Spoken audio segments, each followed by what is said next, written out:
Hello বন্ধুরা, আর কয়েকদিন পরেই ডব্লিউবিসিএস গ্রুপ ডির মেন্সের রেজাল্ট আসতে চলেছে। তো যারা ডাক পাবে আশা করছো, তারা এখন থেকে প্রস্তুতি শুরু করে দাও। ডব্লিউবিসিএস গ্রুপ ডির পোস্টগুলো সম্পর্কে আমি একটা ভিডিও আনবো। আজকে আমি কোঅপারেটিভ ইন্সপেক্টরের ভিডিওটা আনছি। আগামীকাল তোমরা পঞ্চায়েত ডেভেলপমেন্ট অফিসার আর তারপরের দিন রিহ্যাবিলিটেশন অফিসার, এই তিনটা ভিডিও পেয়ে যাবে। কোঅপারেটিভ ইন্সপেক্টর, আজ আসি কোঅপারেটিভ ইন্সপেক্টর। কোঅপারেটিভ ইন্সপেক্টর এটা কোঅপারেশন ডাইরেক্টরেটের আন্ডারে, যেটা কোঅপারেশন ডিপার্টমেন্টের অন্তর্গত। কোঅপারেটিভ ইন্সপেক্টরের পোস্টটি সাধারণত কোথায় হয়? পোস্ট প্রিফারেন্স দেওয়ার সময় তো আমরা প্রথমে এটাই আগে দেখে থাকি। সাধারণত প্রত্যেকটা ব্লকে কোঅপারেটিভ ইন্সপেক্টরের পোস্টিং হয়।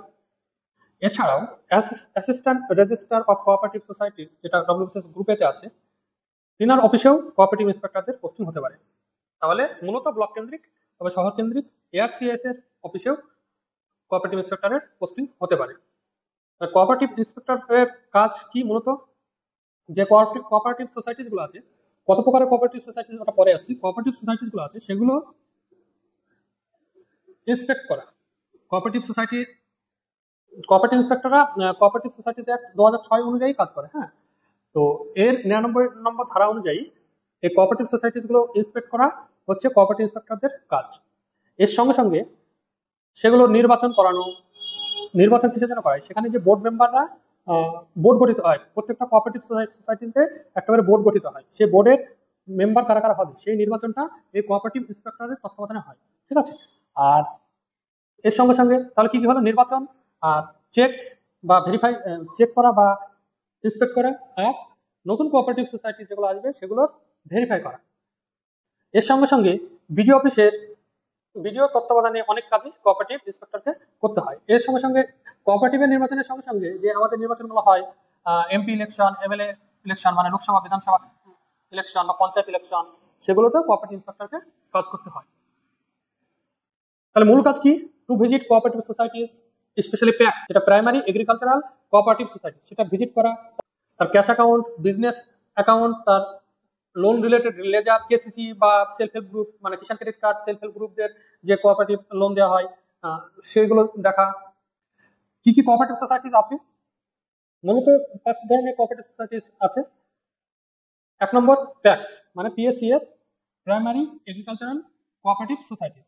2 নম্বর ইসিসিএস, 2 নম্বর ইসিসিএস, 2 নম্বর ইসিসিএস, এমপ্লয়িজ ক্রেডিট কোঅপারেটিভ সোসাইটিস। 3 নম্বর আরবান কোঅপারেটিভ সোসাইটিস। 4 নম্বর ওমেন কোঅপারেটিভ সোসাইটিস।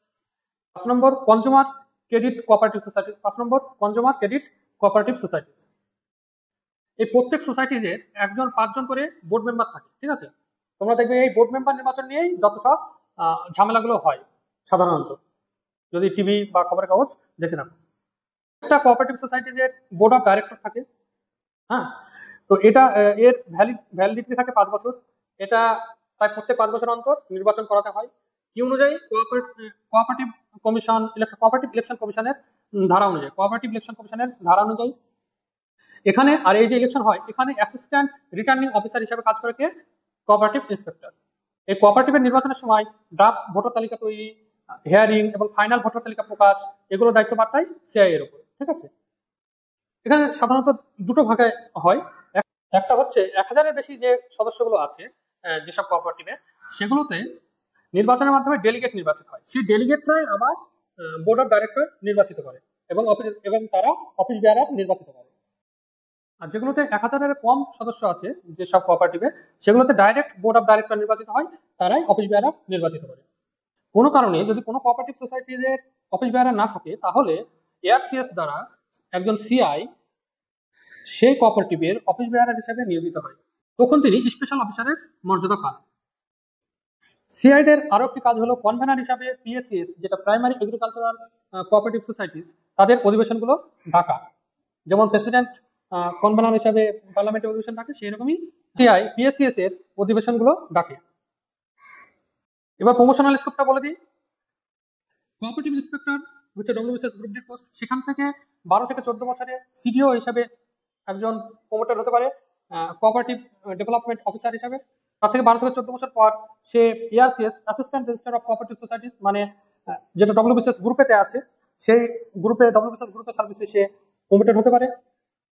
তারপরে ডিআরসিএস deputy registrar of cooperative societies হিসাবে সে মনোনীত হতে পারে। তাই এখানে প্রমোশনাল স্কোপটা অনেকটাই কম, বুঝতেই পারছো।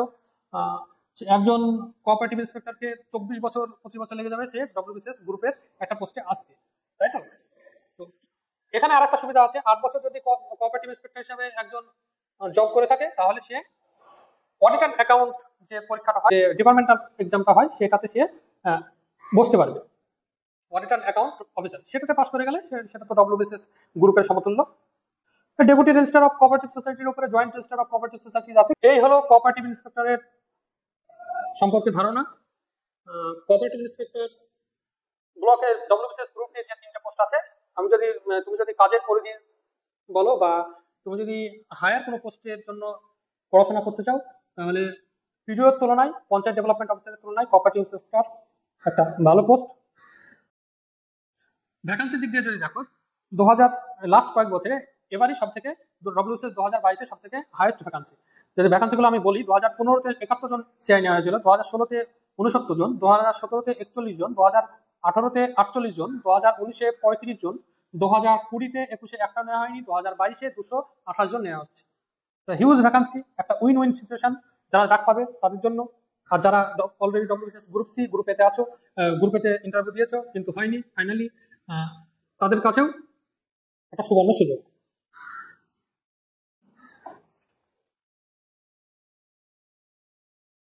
আগামীকাল তোমাদের ভিডিও নিয়ে আলোচনা করব পঞ্চায়েত ডেভেলপমেন্ট অফিসার, আর পরশু আলোচনা করব রিহ্যাবিলিটেশন অফিসার নিয়ে। আরো অন্যান্য video, cut off related video বা অন্যান্য স্টাডি রিলেটেড ভিডিওর জন্য আমার চ্যানেলটি ফলো করতে পারো। ভিডিওটি ভালো লেগে থাকলে please like, comment, share. Thank you, have a good day.